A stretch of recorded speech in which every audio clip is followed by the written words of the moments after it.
ഷാനിബ് നോക്കൂ, ഒരു തെരഞ്ഞെടുപ്പിനോടടുക്കുമ്പോൾ പാർട്ടിയെ ഒന്നാമതാക്കുക, മുന്നണിയെ ഒന്നാമതാക്കുക എന്നുള്ളതാണല്ലോ സാധാരണ നിലയിൽ നമ്മൾ ഈ നേതാക്കളിൽ നിന്നും, അതുകൊണ്ടാണല്ലോ അവർ നമ്മൾ നേതാക്കൾ എന്ന് വിളിക്കുന്നത്, അവരിൽ നിന്നും കാണുന്നത്. പക്ഷെ ഇവിടെ ഈ കോൺഗ്രസിനുള്ളിൽ സംഭവിക്കുന്നത് കോൺഗ്രസിനുള്ളിലെ ഒന്നാമൻ ആര് എന്നുള്ള തർക്കമാണ്. ഇപ്പോൾ പൊടിപ്പാറ പറഞ്ഞതുപോലെ കഴിഞ്ഞ കുറച്ച് നാളുകളായുള്ള ചില സാഹചര്യങ്ങളൊന്നും എടുത്തു നോക്കൂ. അതിൽ തന്നെ കെ സുധാകരൻ, ഇപ്പോൾ ഇന്നലെ ഈ റെജി ലൂക്കോസ് പറഞ്ഞതുപോലെ ഈ മലയോര ജാഥയിലടക്കം കോൺഗ്രസിനെ ആകെ പ്രതിസന്ധിയിലാക്കുന്ന ഒരു പ്രഖ്യാപനം, ഒരു പ്രതികരണം സുധാകരൻ ആ വേദിയിൽ നടത്തുന്നുണ്ട്.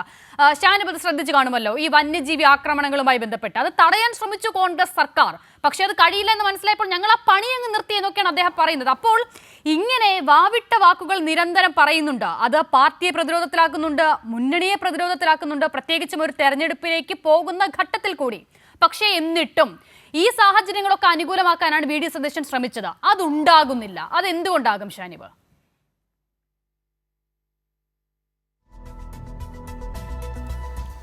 ഇവിടെ ഈ ആശയപരമായിട്ടുള്ള എന്തെങ്കിലും ഒരു തർക്കമോ എന്തെങ്കിലും ഒരു പ്രശ്നമോ അല്ല കോൺഗ്രസിനകത്ത് നടക്കുന്നത് എന്നുള്ളതാണ്.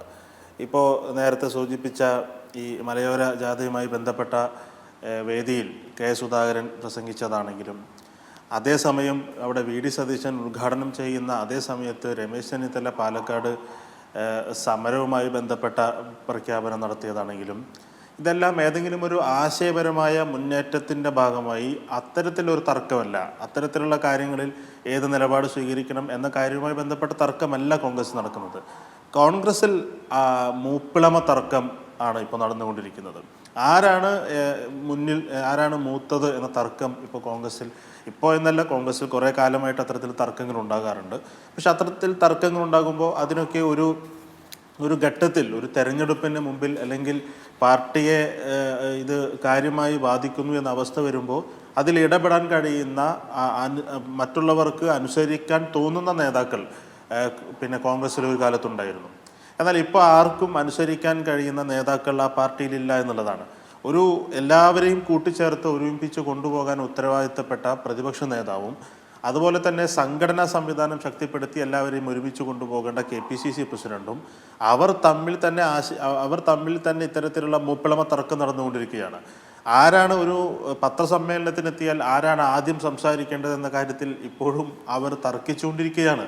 അത്തരത്തിൽ മാധ്യമങ്ങൾക്ക് മുൻപിൽ തന്നെ അവരുടെ തർക്കവും അവരുടെ മൈക്ക് നീട്ടി അങ്ങോട്ട് മാറ്റിവെക്കലും ഇങ്ങോട്ട് തട്ടിമാറ്റുന്നതും അടക്കമുള്ള കാര്യങ്ങൾ നമ്മൾ കഴിഞ്ഞ കുറേ ദിവസങ്ങളായി കണ്ടുകൊണ്ടിരിക്കുകയാണ്. ഇവിടെ ജോർജ് പൊടിപ്പാറ ഇങ്ങനെ വി ഡി സതീശന് വേണ്ടി ന്യായീകരിക്കുകയാണ്. വി ഡി സതീശന്റെ വക്കാലത്ത് ഏറ്റെടുത്താണ് അദ്ദേഹം സംസാരിച്ചുകൊണ്ടിരിക്കുന്നത്.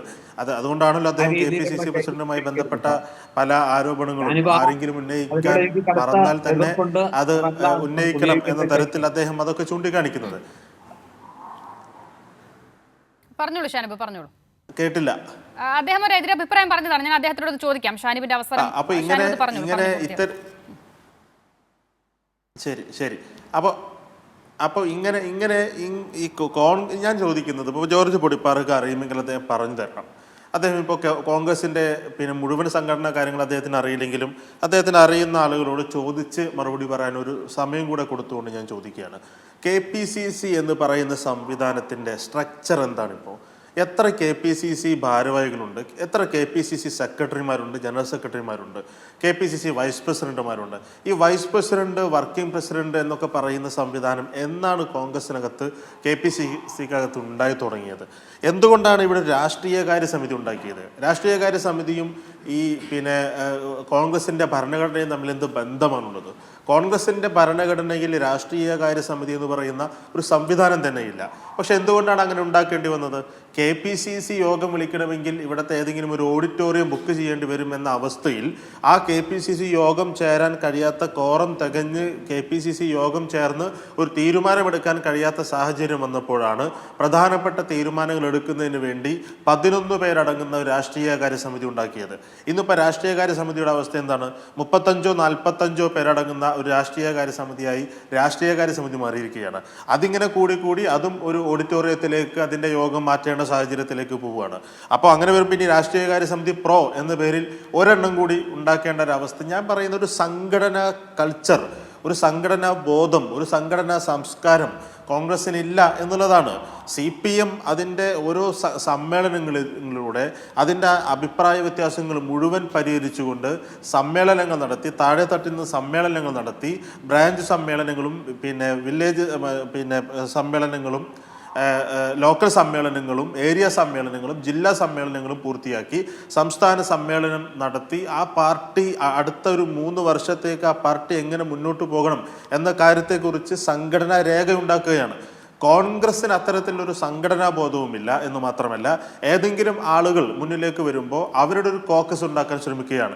ആ കോക്കസ് ഉണ്ടാക്കാൻ ശ്രമിച്ചതിൽ പരാജയപ്പെട്ട് നിൽക്കുന്ന VD സതീശനെയാണ് കഴിഞ്ഞ കുറേ ദിവസങ്ങളായി നമ്മൾ കാണുന്നത്. കഴിഞ്ഞ കുറേ മാസങ്ങളോളം ഞാനാണ് ഇതിൻ്റെ ചാമ്പ്യൻ എന്ന മട്ടിൽ എല്ലാം ജയിക്കുന്ന തെരഞ്ഞെടുപ്പിൻ്റെ മുമ്പിലൊക്കെ പോയി നിന്നിട്ട്, ഒന്ന് പുതുപ്പള്ളി തെരഞ്ഞെടുപ്പാണ്, അത് ഉമ്മൻചാണ്ടിയുടെ മരണശേഷം നടന്ന തെരഞ്ഞെടുപ്പാണ്. പിന്നെ തൃക്കാക്കര തെരഞ്ഞെടുപ്പ് PT തോമസിൻ്റെ മരണശേഷം നടന്ന തെരഞ്ഞെടുപ്പാണ്. പാലക്കാട് തെരഞ്ഞെടുപ്പ് എന്ന് പറയുന്നത് UDFിന്റെ സിറ്റിംഗ് സീറ്റാണ്. അവിടെ BJP 2ാം സ്ഥാനത്ത് നിൽക്കുന്നു. സ്വാഭാവികമായി BJPയെ പരാജയപ്പെടുത്തുന്നതിന് വേണ്ടി ആ സ്റ്റാറ്റസ് കോ നിലനിർത്തുന്നതിന് വേണ്ടി ജനങ്ങൾ വോട്ട് ചെയ്യുന്ന സാഹചര്യം ഉണ്ടാകുന്നു. ഇങ്ങനെ ജയിക്കുന്ന തെരഞ്ഞെടുപ്പിന്റെ മുമ്പിൽ പോയി നിന്നിട്ട് ഇതെല്ലാം ഞാനാണ് എന്ന് പറയുന്ന നമ്മുടെ ജാലിയം കണാരനെ പോലെ ഞാനാണ് ഇതെല്ലാം എന്ന് പറഞ്ഞ് നിന്നെടുത്ത് നിന്ന് അതിനെതിരെ ആളുകൾ പ്രതിഷേധിക്കാൻ തുടങ്ങിയിരിക്കുന്നു എന്നുള്ളതാണ്. രമേശ് ചെന്നിത്തല പോലെയുള്ള നേതാക്കളും K. സുധാകരനെ പോലെയുള്ള നേതാക്കളും ഒക്കെ ആ പാർട്ടിക്കകത്ത് ഇത്തരത്തിലുള്ള കോക്കസുകൾ ഉണ്ടാക്കാൻ അവരും ശ്രമിക്കുന്നു. അവർ VD സതീശനെതിരെ ഒരുമിച്ച് നിൽക്കുന്ന സാഹചര്യം ഉണ്ടാകുന്നു. നമ്മൾ VD സതീശനെതിരെ ഒരു നിലപാട് സ്വീകരിക്കുമ്പോൾ ഞങ്ങൾ K. സുധാകരനെ അനുകൂലിക്കുന്നു എന്നല്ല. CPMന്റെ നിലപാട് പറയുന്നത് ആ രാഷ്ട്രീയ പാർട്ടിക്ക് എന്ത് രാഷ്ട്രീയം പറയാനുണ്ട്, എന്ത് സംഘടനാ ബോധമുണ്ട്, എന്താണ് നിങ്ങളുടെ സംഘടന, നിങ്ങളുടെ പ്രവർത്തനത്തിൻ്റെ മുദ്രാവാക്യം എന്താണ്?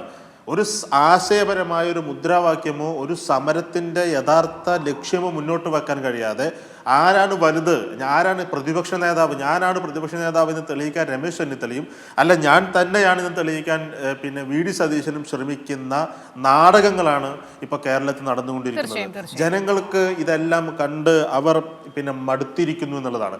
ഇപ്പോൾ പാലക്കാട് തന്നെ ഇപ്പോൾ നമുക്കറിയാം BJPയുമായി ബന്ധപ്പെട്ട വിഷയങ്ങൾ. പാലക്കാട് നഗരസഭയിൽ നിന്ന് BJPയെ മാറ്റണം, അധികാരത്തിൽ നിന്ന് അവരെ താഴെ ഇറക്കണമെന്ന അഭിപ്രായമുള്ള ആളുകളാണ് ഈ പാലക്കാട് ജില്ലയിലെ മതേതര ജനാധിപത്യ വിശ്വാസികൾ. അതിനുള്ള ഏത് അവസരം ഉപയോഗപ്പെടുത്തണം എന്നാണ് ഇവിടുത്തെ ജനങ്ങൾ ആഗ്രഹിക്കുന്നത്. എന്നാൽ കോൺഗ്രസ് ആ അവസരം ഉപയോഗപ്പെടുത്താൻ ശ്രമിക്കുന്നില്ല എന്നുള്ളതാണ്. ഇപ്പോൾ ഒച്ചപ്പാടും ബഹളവും ഒക്കെ ഉണ്ടാക്കിയാൽ പോലും നഗരസഭാ ഭരണത്തെ തൊടുന്ന അവസ്ഥയിലേക്ക് എത്തിയാൽ ഇത് ഒന്നും നടക്കാൻ പോകുന്നില്ല എന്നുള്ളത് വളരെ കൃത്യമായി നമുക്കറിയാം. അത് ഉന്നത തലത്തിൽ കോൺഗ്രസിൻ്റെയും RSSൻ്റെയും BJPയുടെയും നേതാക്കൾ തമ്മിൽ ഉണ്ടാക്കിയ ഒരു കരാറുണ്ട്. നിയമസഭാ തെരഞ്ഞെടുപ്പിൽ കോൺഗ്രസിനെ സഹായിക്കുകയും നഗരസഭയിൽ BJPയെ സഹായിക്കുന്ന തരത്തിലുണ്ടാക്കിയ കരാർ അവിടെ നിലനിൽക്കുന്ന കാലത്തോളം ഈ ചായക്കോപ്പയിലെ കൊടുങ്കാറ്റ് എന്ന മട്ടിൽ ഇവിടെ വിഭാഗീയത, തർക്കങ്ങൾ, അവിടെ യോഗം എന്നൊക്കെ പറഞ്ഞ് കുറേ വാർത്തകൾ ഉണ്ടാകും എന്നതല്ലാതെ അതിനപ്പുറത്ത് പാലക്കാട് നഗരസഭയിൽ ഏതെങ്കിലും തരത്തിലുള്ള ഒരു ഭരണമാറ്റത്തിന് കോൺഗ്രസിൻ്റെ മുന്നിലേക്ക് കൗൺസിലർമാർ നേരിട്ട് വന്ന് രാജിവെക്കാമെന്ന് പറഞ്ഞാലും രാജിവെക്കരുത് എന്ന് അവരോട് നിർദ്ദേശം കൊടുക്കുന്ന കോൺഗ്രസിന്റെ നേതാക്കളാണ് ഈ പാലക്കാടുള്ളത്. നമുക്ക് കൃത്യമായി ബോധ്യമുള്ളതാണ്. മറുപടി വേണം. ഞാൻ അതിനു മുൻപ് ശ്രീ ജോർജ് കൊടിപ്പാറയിലേക്ക് ഒരിക്കൽ കൂടി പോവുകയാണ്.